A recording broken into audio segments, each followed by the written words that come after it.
Good morning, brother. Good morning, man. How you doing? Good. Welcome everybody to another episode of this week's Motivation and Mindset. Where two brothers, we get together, we talk about just all the different dynamics of merging that business, that personal. I'm Jermaine Morris. I'm a certified coach and consultant. My practice is based off of a DISC assessment. Here with my big brother.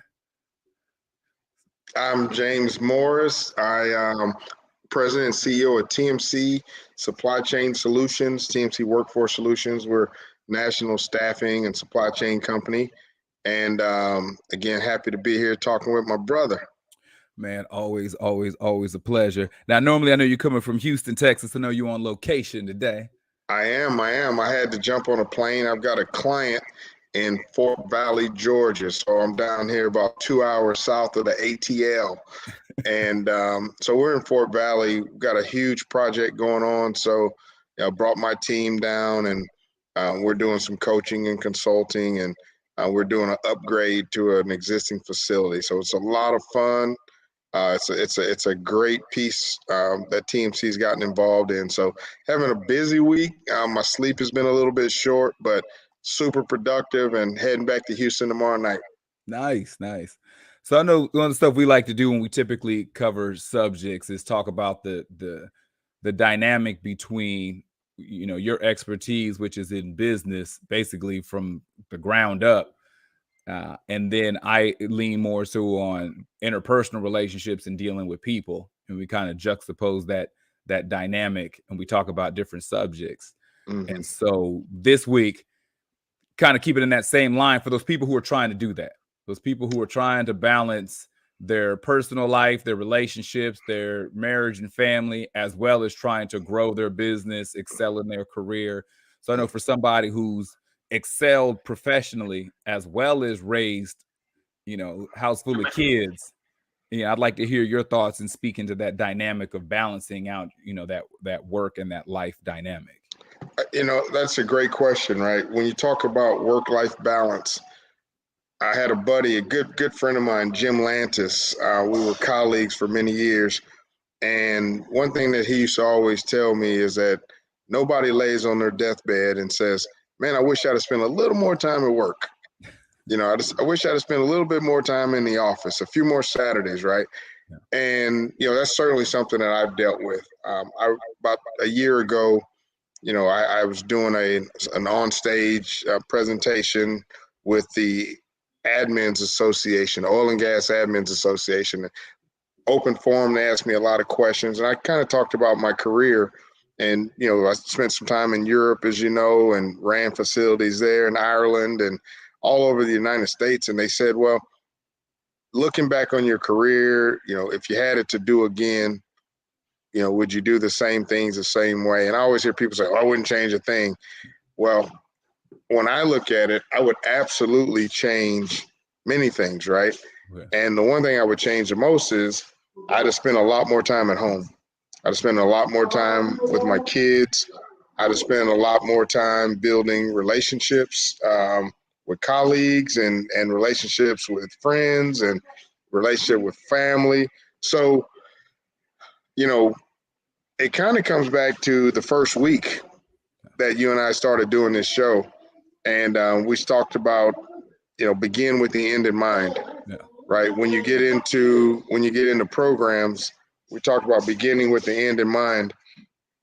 And part of that is, how much time you're going to spend at work versus how much time you're going to spend with your family and things like that. So that's kind of my take on it. I could talk about work-life balance because I've been haunted by it or my lack thereof, but this is a great topic. So that's great. So when you think about like, okay, I would have rather stayed at home, even if knowing now, if you knew then what you know now, so the business that you built, the experiences that you had, all that, if you could go back, but you knew that by changing how much time you spend at home, your business may not have been as successful as it's been. Yeah. You'd still be make the same decision. Well, it's interesting. I think there's a little bit of balance. We talk about balance. Yeah. I think that I would have scaled back. let me say that. I'm not saying I would not have worked, but the one thing that I noticed is that the extra days, right? There's times when when I was hitting 100%, but I was thriving for 110, right? I was thriving. So I'm not saying I would not have worked the same number of Saturdays, but I certainly wouldn't have worked as many Sundays, if you know what I mean. So, and that's assuming the full work week. I really think, in my mid 50s, as I get closer to, I'm thinking about retirement and wrapping up, and my business is really changing as I change. I do think that I could have achieved certain levels of success even if I had balanced it a little bit better, right? I just think sometimes I was just greedy and I went a little too far. A funny little story with your oldest nephew.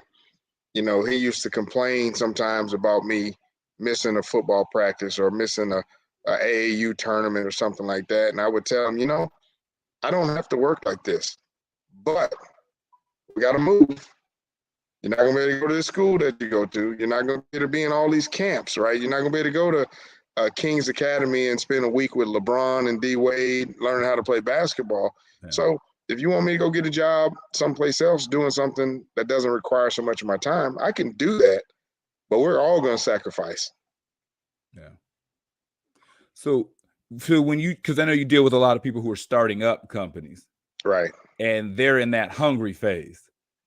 Well, they're like, man, I work 7 days a week. I work, 18 hours a day. I'll do whatever it takes to get done. Is that something that you would then propose to them? Like, hey, maybe you might want to slow down and balance? Or is that just something that, I'll let them figure it out at the end? And yeah.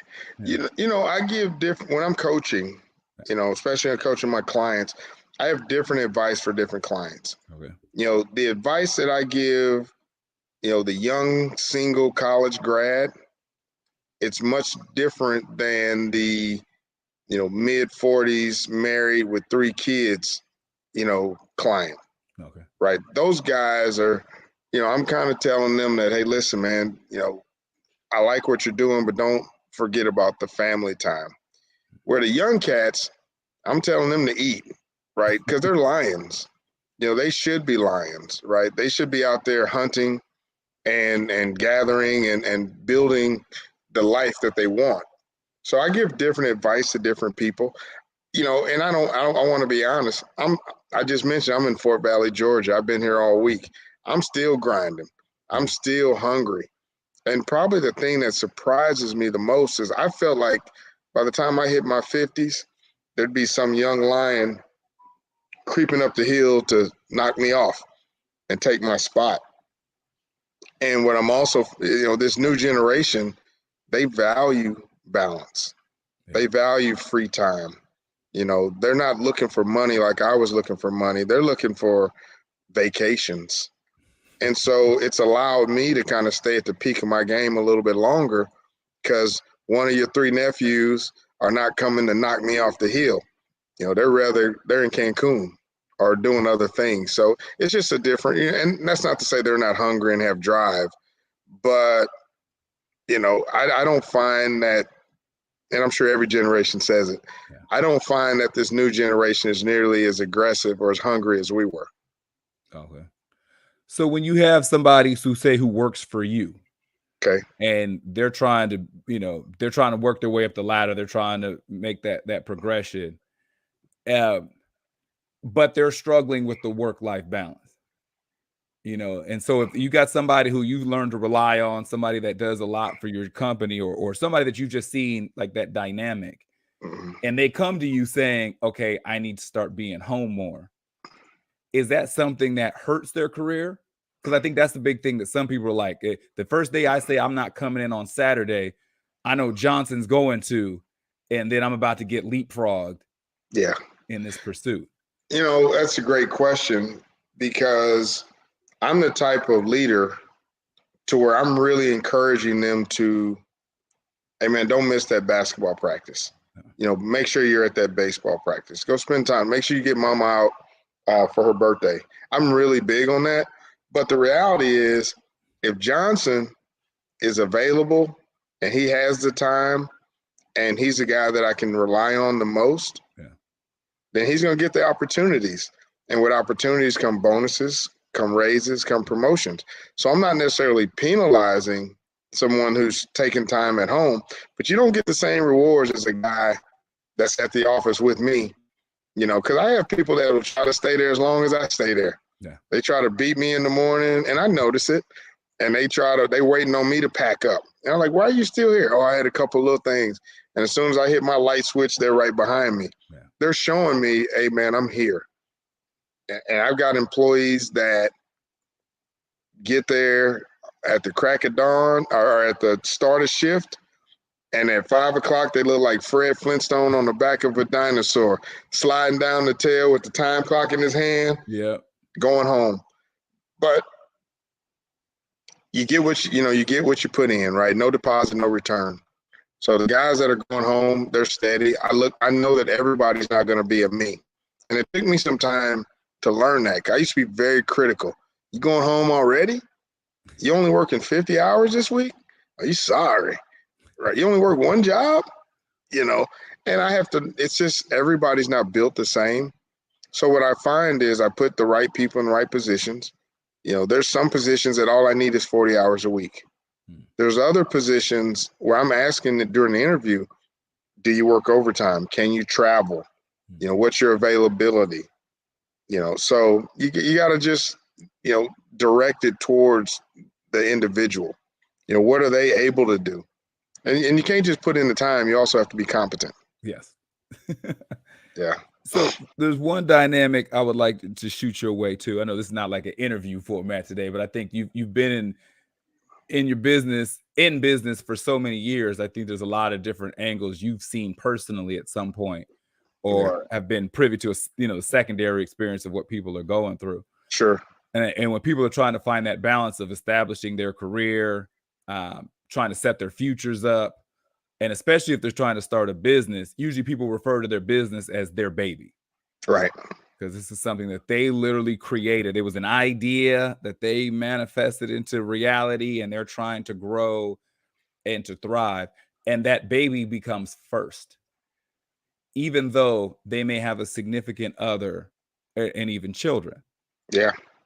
And so when you're in that space of trying to develop your baby, but you still have people who are like, hey, but what about me?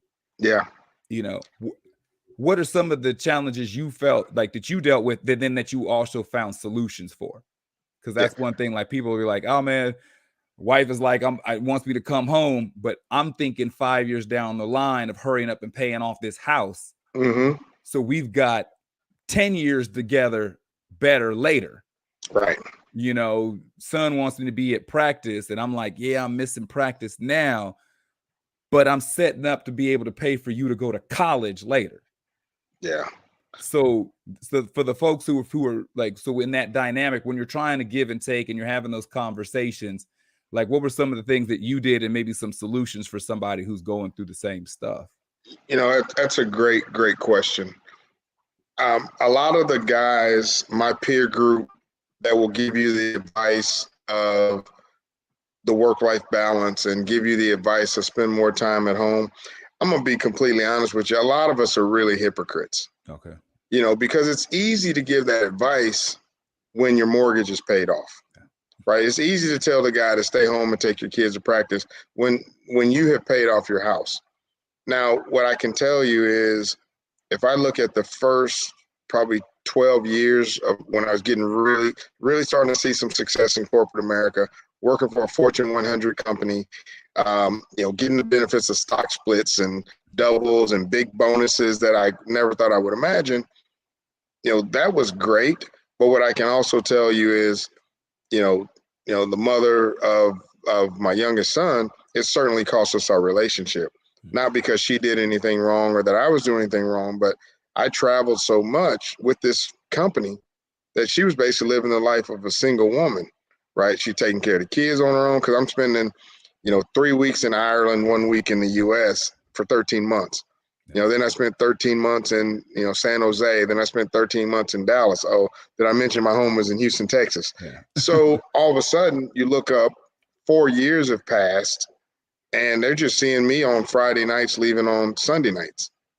I did that for 4 years. So the pay, the cost of that was it certainly cost me some relationships. But I can also tell you the benefits have been I was able to pay for, my oldest son to go to a very nice university and get him through that, right? My youngest son, who's on scholarship for the most part, but they were able to get cars when they got to be a certain age and got their licenses. And, again, we live in a community that I'm proud of. I've lived in the same place for 19 years, and it was my first new home. And I can't find myself to move, but, there's benefits, right? My kids got to go to camps. My kids got to go places, and they went on vacation without me. Right. I've never been to Disney. My kids have. So it's certainly been a give and take. What I can tell you is going through those processes, I'm in a good place now, but I'm not so naive as to think that I didn't leave some carnage, behind me. Even today, when I think about TMC, TMC is the Morris Company. That's my name. That's my reputation. Reputation is a cornerstone of power. Power is important. So even to this day, my business is like one of my children. I'm not going to say it's more important than one of my children, but it gets carried on my income tax just like one of my children, right? It still pays the bills. We help a lot of people.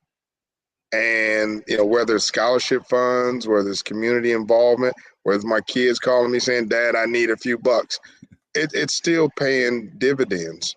So it's difficult, right? It's very difficult. Being an entrepreneur is difficult. Yeah. Anybody if you want to do it right, if you plan to be successful, being an entrepreneur is not easy. It's never part-time. So I've thrown my life into it. The one thing is I feel still young and strong enough to be able to enjoy life. So at 50, soon to be 54, now I'm at a point where I'm actually saying I'm ready to downshift. But I've built some savings. I've got some equity. I own my home. Now I can back off a little bit, or so I say. But yeah, your business, it's just like a fourth child. I have 3. It's just like having a fourth child. And you treat it that way, and you should, right? You don't abuse it. You treat it with love and compassion, and you grow it and you feed it, and eventually it starts to feed you. Nice. Because I am a firm believer of the statement that grass is green where you water it. So wherever it is that you're putting all this energy and this effort, that's what's most likely going to flourish.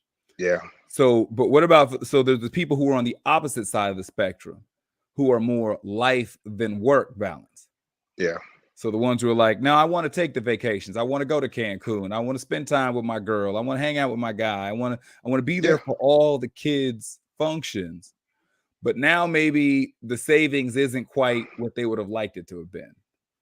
Now the dynamic between, yes, we spend all this time together, but kids are getting married and we can't really contribute much. Yeah. Or we're not in a position to help them buy their first house, or those such things. So I'm sure, living through life, you come to see people who are in that dynamic. Absolutely. And it seems harsh, right? Yeah. After the fact. Yeah. But I tell them, I was at work while you was kicking it. Yeah. So the fact that, because there's a time for work and there's a time for play. Yeah. And the biggest differences that I see in my life is when they were playing, I was working. And now we're on the back end. Yeah. I'm starting to play. They got to go to work. Yeah. And they're going to work until they're 65, and they're going to be trying to figure out how they're going to make it. So I think we all have to do about the same amount. And another thing that I used to say, because I used to talk to some people and I can't do that kind of work. If you make the decision to have those vacations, you can't cry about not having the savings. Yeah. Right. Just like I made the decision to work. So it's not really fair that now I cry about, I do it all different. I would just work 32 hours a week instead of 84 hours a week. And you get what you put in. You absolutely get what you put in. Yeah. So when you come across people now who are on, say, the back end of life, who decided to be home, when their kids were small, and they decided to take a job that was closer to home and work their 40 hours a week, and with 5 o'clock, by 5:02 they was already in the parking lot so they could make it home for dinner, so they could sit there as a family. So when you start to get those people now who are now in business, that dynamic of like, okay, I need to make X, Y, and Z happen yesterday. Yeah. Well, the thing is, you can't plant late and think the harvest is going to come through on time, right? I see a lot of guys that are grinding, and Father Time is undefeated. So what you tend to run into is you just don't have the energy. You just don't have the energy. You just don't have the time, and then you start to get into like the grasp of technology. Now you've re-entered the workspace and you're trying to figure out where the server is located. And we're like, we're in the cloud. Like, what are you talking about? Because time has moved on. There's a lot of people re-entering the workforce. And I tell you what, man, I'm starting to see people that was in that group ahead of me, age-wise. And they're doing like security work. There's nothing wrong with security work, but I'm sure it's not what they thought, right? I see them doing like greeting at Walmart. They're doing jobs because they can't really get a position because these youngsters that are coming out of college are getting the jobs, if they want them, so it becomes so competitive. So it's hard to go back, and so I might even backtrack a little bit on, I did what I felt like I needed to do to get what I wanted. I didn't accomplish it all. I feel like I missed some things and I'm still trying to grab those things today. But I'm glad that I worked my tail off then so that I don't feel the pressure that a lot of my peers feel. Right. But I'm the type of person, as long as they don't ask me to borrow no money, I'm okay with their situation. I still love them. We can still kick it. But don't ask me to borrow no money when you was on vacation and I was at work. So we get this folks who so when we talk about the work-life balance, sometimes just finding a balance in general. So sometimes the dynamic is, instead of pouring into our work 100%, maybe we pour into our kids, and we let our relationships and our friendships go. Or we focus on our significant other, and then we let our social circle kind of down the vine because we poured everything into that. And then we get older and we're like, I don't have any friends anymore. Or I made my whole life about my kids, and now my kids are grown and left, and now I'm 50 and I don't even know what I like anymore, because if I'm not packing juice boxes or driving somebody somewhere, I don't even know what I'm doing with myself. Yeah, well, that's, me being a single guy for so long, that was something that I have struggled with, right? Because when I can remember probably through most of my 40s, who were my friends? They were parents of other kids on the team, right? Those were who my friends were, or they were my coworkers. But I just didn't have a lot of outside relationships because I was pouring myself into my job. So I would build relationships with people that I worked with, or I was pouring my time into my kids. So I developed relationships with the parents on the basketball team, the parents so that was one thing. But one thing that I don't want to miss when you talk about balance, and I don't know the proper term for it, but something that I've seen and experienced is, a lot of people have asked me, they even criticize me. You're going to work yourself to death. You're going to work yourself. I said, well, I'm not in the cotton field. I sit behind a desk in front of a computer. I'm probably not going to work myself to death. But a lot of what drove me to work, and I contribute a lot of my success in business, was the times when I was unhappy at home. Right. And there's times when the relationships were struggling, and I just didn't want to leave work. I didn't want to go home. So I took another project, right, on the road. Or I would get up Saturday morning and go sit in front of my desk and be very productive. But a lot of times when you think about work-life balance, and some people look at this and turn their nose up, but there was times when I did not want to be off doing anything dishonorable. I didn't want to be out there doing anything that was low integrity, right? I didn't want to be out there chasing skirts and going to the bars and this and that, but I didn't want to go home. So my safe space became my desk, and so the one thing that, that I find important, and this is usually where you help me out, is how does home become the safe space? Like when I'm there and and I get frustrated, I should be running home. I should be running to my significant other. I should be going to play with my dog, right? But when the significant other's difficult and the dog's pissing on the carpet and the kids are complaining and they're spending money and they're wrecking cars and they're doing all this stuff, man, I get to where, here's what I'm going to do. I'm going to finish my monthly report and get it out. And then my boss was like, man, you got your monthly report out early for the last 12 months straight. On your performance review, instead of a 3% raise, you're going to get a 6% raise.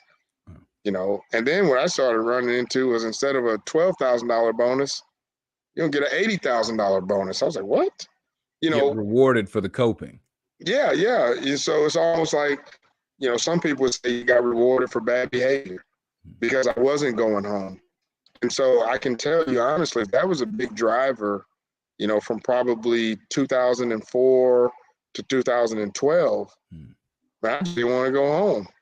So I worked and I worked and I worked and I worked. And, it led me to, being able to start my own company and my employer becoming my largest customer, and again, I do not recommend that.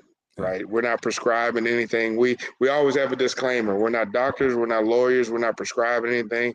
We're just two brothers talking. I'm not telling people to, stay at work all day. I'm just talking about what happened to me. Yeah. But what happened was those behaviors were rewarded or awarded, depending on how you look at it. Yeah. So when you're looking at that, trying to find that balance, and that's a common trend. Because especially for a lot of men, for historically, like it is a rewardable coping mechanism, in the sense of, I'm gonna work some overtime.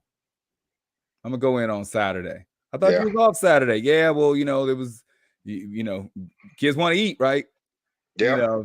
Kids are gonna eat fine if you took Saturday off. But it's kind of like that. I'm gonna pour into this. Right. That grass is greener where you water it. If the dynamic at home is not peaceful, it would be being home more is actually what helps create the peace. Yeah. But it's like, but if the feeling isn't there, I may not want to go through what it takes to make home peaceful. Work, I know. Work makes sense. Work is consistent. Work is comfortable. I'm respected at work. What's that? I'm respected at work. Exactly. I said most men, you'll find them hit their stride at their job. And they say, what's the best version of a man? In a lot of cases, it's not as a husband or father. Right. You'll find the best version of a lot of men is when they're at work at something that they are competent and passionate about. Yeah. Where they are respected by their peers, they're knowledgeable of their tasks, like they're a go-to guy at their position. People take their word is strong, like their opinion is valid. Like you'll find most dudes, if you really want to see the best version of your man, check them when you're on the job. Yeah. They're most confident in that position. They're most, outgoing. And so when you're like, which is this, if home doesn't feel like a safe space, not only does work seem safe, but I feel like Superman at work. That's exactly right. That is so true. I can tell you throughout my career, and I've always taken my job very seriously and carried myself with dignity and respect. And, I have employees that worked for me 25 years ago, 20 years ago. And when they pass, their children call me up and say, hey, Mr. James, you have to be at the funeral. you know, that means the world to me, right? I get into so many situations where, man, I would be at work and I'd have on that pressed white shirt, walking through the facility, and if somebody was talking, they got busy. Yeah. How you doing, Miss? How you doing, Mr. James? Hey, Mr. James. Hey, Mo, how you doing? And I loved it because I'm like, man, look at this. I got people that appreciate me. They respect me. They love coming to work. I'm treating them right. And then I got to go home to these people that, I think I heard Chris Rock say, only women, children, and dogs are loved unconditionally. Yeah. Men are loved based on what they can provide. Yeah. Right. And for so many years, you come in, and I'm cool, but let the lights switches not work. Yeah. Let the favorite hot pockets not be in the freezer, right? As if that's a priority. Yeah. So it's different, right? And again, I'm not telling people to work more and not spend time at home. I think the advice I would give is, what are you doing to make home better? Yeah. Right. And that's a two-way street, right? It's not just me, but it's also them. So that, why would he prefer to be at work than be with me? Well, maybe because I'm doing this, maybe because I'm doing that, maybe because I'm not doing this, maybe because I'm a nag, maybe because my mom is here too much. Well, I mean, maybe because I got a smart mouth. He doesn't want to put up with it, right? I tell him, man, I put up with so much sometimes at work, then I got to come home and put up with more. I just will be at work. At least I get paid there. And at home is half of them are people you can't fire. That's right. That's right. That's right. All of them. And you don't know how many times I've heard, hey, I'm not your employee. Don't talk to me like that. Yeah. You can't write me up, partner. So I've literally heard that. So, but the balance. It says nobody wakes up on their deathbed or lays on their deathbed and says, I wish I'd have spent a little bit more time at work. I would say, I wish I'd have spent a little less time at work, but I certainly think that I've done many of the right things the right way. And there's a lot of people have benefited from, my decision to work more. Nice. And so I would say, is we looking at this week, for somebody out there who right now they're on the losing end of their balance.